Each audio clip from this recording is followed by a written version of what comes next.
हम सब आज से 10 साल, 20 साल, 30 साल, 40 साल पहले, 50 साल पहले पैदा हो चुके हैं। मनुष्य का जन्म कितनी बार होता है? एक बार। और मुर्गी कितनी बार जन्म लेती है बताइए? मुर्गा कितनी बार जन्म लेता है? मुर्गे का तो 2 बार जन्म होता है। एक बार अंडा बनता है और दूसरी बार अंडे को तोड़कर चुज्जा बनता है, तो 2 जन्म हो गया ना। सिर्फ मुर्गा 2 बार जन्म नहीं लेता, हम सब भी 2 बार जन्म लेते हैं। पहला जन्म तो मां ने दे दिया, सच्चा जन्म तो दूसरा होता है जो किसी संत महात्मा के सानिध्य में आकर, परम पुरुष के सानिध्य में आकर, सत्संग प्रवचन के सानिध्य में आकर जब ज्ञान के चक्षु खुलते हैं, जब सत्य की प्राप्ति होती है, जब ज्ञान मिलता है, तब आंखें खुलती हैं। जिस दिन ज्ञान का प्रकाश मिला उस दिन दूसरा जन्म होता है। भगवान बुद्ध के पास एक सन्यासी आया करता था, उनके साथ बैठकर साधना करता था। 1 वर्ष तक साधना किया उसने, और उस समय उसकी उम्र 70 साल की थी। जब आया था भगवान बुद्ध के पास तो 70 साल का था वो। 70 साल की उम्र में आकर और साधना उसने शुरू की, तो 1 वर्ष जब गुजर गए, जब उसे महसूस होने लगा, ऐसा लगा जैसे कुछ उसे मिल गया है, ऐसा लगा जैसे कि जो 70 साल में नहीं मिला वो 1 वर्ष में मिल गया। तो एक दिन जब वो बहुत शांति में बैठा था, उसके चेहरे पे बहुत मुस्कुराहट थी, खुशी, आनंद। आप देखते हो, एक आनंद होता है। आनंद वो होता है जो बिना किसी कारण के आपको खुश कर दे, उसको आनंद कहते हैं। और जब किसी कारण से खुशी मिलती है, जैसे आपको गुलाब जामुन बहुत पसंद है और गुलाब जामुन आपको खिला दिया गया, आपको छोले भटूरे बहुत पसंद है, आपको समोसे बहुत पसंद है, आपको चाट पकौड़े बहुत पसंद है, मुंह में पानी तो नहीं आ रहा है? गोलगप्पे वगैरह से पानी तो नहीं आ रहा है? हाँ, बहुत पसंद है वो चीज, जो आपको पसंद है वो दे दिया जाए तो उस समय क्या मिलता है आपको? जैसे हमारी बहनें कहती हैं गोलगप्पे वाले को, भैया खट्टा पानी दो ना। ऐसा लगता है सारी कीमत खट्टे पानी से ही निकाल लेंगे। खट्टा पानी पीने में बड़ा आनंद आता है। तो वो जो पानी पिया, खट्टा खट्टा पानी, गोलगप्पे खाया, तो उससे जो खुशी मिलती है वो खुशी है। जब किसी भी चीज से कोई खुशी प्राप्त होती है क्षणिक, उसको खुशी बोलते हैं। लेकिन बिना किसी कारण के अगर आप खुश हो, बिना किसी कारण के, तो उसको सच्चा आनंद कहते हैं। कभी आप ऐसे रहे? कभी आपने देखा कि कोई कारण नहीं खुश होने का, लेकिन फिर भी आपके चेहरे पे मुस्कुराहट है? कोई कारण नहीं। क्यों मुस्कुरा रहे हो? क्यों इतना आनंद? किसी दिन सुबह में आप उठते हो सोकर और मुस्कुराते हुए चेहरे से उठते हो, बाकी दिन तो 12 बजा देते हैं सुबह के 6 बजे ही। कोई लोग, आप लोग नहीं, है ना? कभी कभी अंदर से बड़ी खुशी आती है, जो अंदर से खुशी आती है बिना किसी कारण के, उसी को आनंद कहते हैं। तो भगवान आपके जीवन में आ रहे हैं कि नहीं, जानोगे कैसे?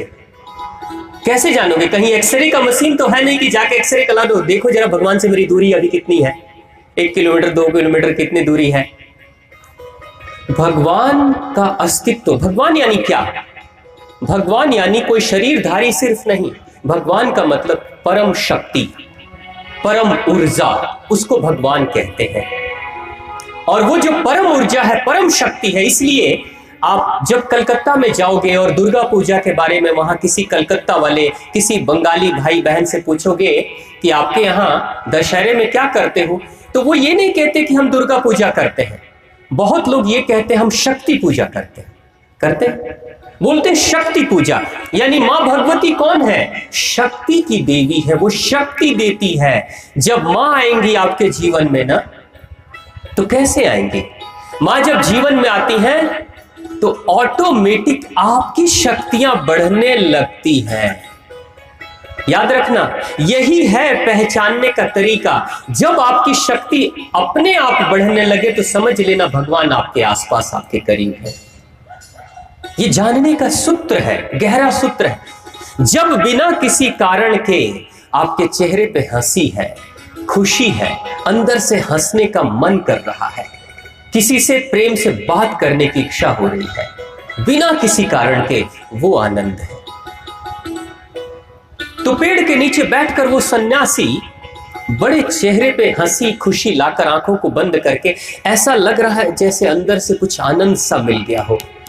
वो बड़ा मौन होकर और शांति से मुस्कुराते हुए चेहरे से जब बैठा था तो भगवान बुद्ध ने कहा कि जरा उस सन्यासी को बुला लाओ मेरे पास। उसे बुलाया गया, सन्यासी आता है, बुद्ध के पास बैठता है, उनके चरणों में प्रणाम करता है। बुद्ध ने पूछा कि आपका जन्म कितने वर्ष पहले हुआ था?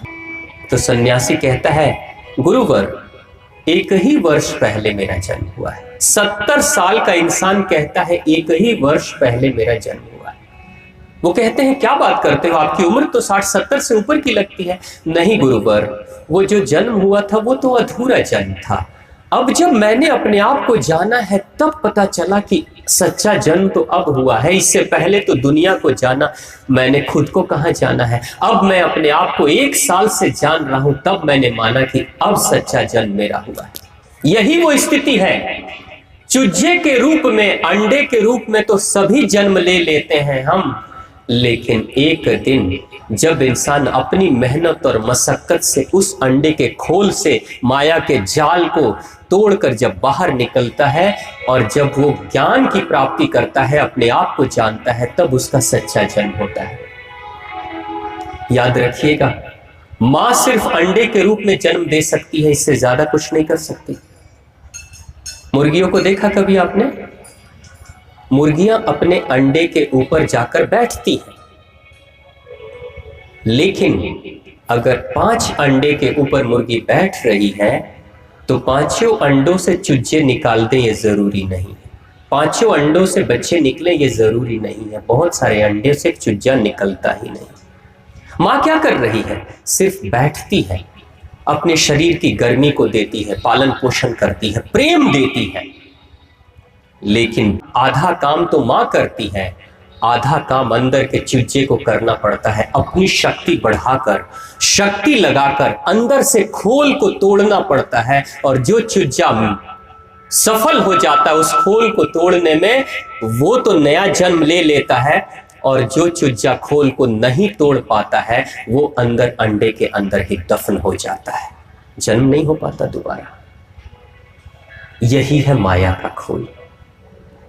भगवान की कथा के माध्यम से, साधना, पूजा, अनुष्ठान, यज्ञ के माध्यम से हम अपने जीवन के माया रूपी अदृश्य खोल को तोड़कर सच्चाई जानना चाहते हैं। ये जो प्रक्रिया है, कथा, यज्ञ, अनुष्ठान, ये प्रक्रिया है हमारे उस माया के जाल को, खोल को तोड़ने की प्रक्रिया है। तो जीवन हमें भी 2 तरीके से, 2 स्तरों पे जीना पड़ता है। एक जिंदगी तो गुजर गई, अब जो बाकी है अगर उसको ठीक से चलाएंगे तो निश्चित तौर से जिंदगी हमारी और ज्यादा बेहतर हो जाएगी। सिर्फ इधर से सुना, इधर से निकाला तो कुछ नहीं होगा। क्या कभी आपको बहुत तेज भूख लग रही हो और मैं 56 भोग के पकवान के बड़ा सा तस्वीर बना के आपको दिखा दूं, बैठ के देखते रहो, पेट भर जाएगा? भरेगा? खाना पड़ेगा। खाने को जब ग्रहण करते हैं, पेट में खाना जाता है, तब शक्ति मिलती है। सिर्फ खाने की चर्चा सुनकर, खाने की तस्वीर देखकर पेट नहीं भरता। वैसे ही सिर्फ कथा सुनकर जीवन का कल्याण नहीं होता। माँ कहती है सुनो, गुणो, अंदर ले जाओ, उसका गुणन मंथन करो और जीवन को उसके अनुसार से जियो, तब निश्चित तौर से कल्याण हो जाएगा। बोलिए माँ शक्ति, माँ भवानी की, माँ जगदम्बा, माँ परम्बा की जय।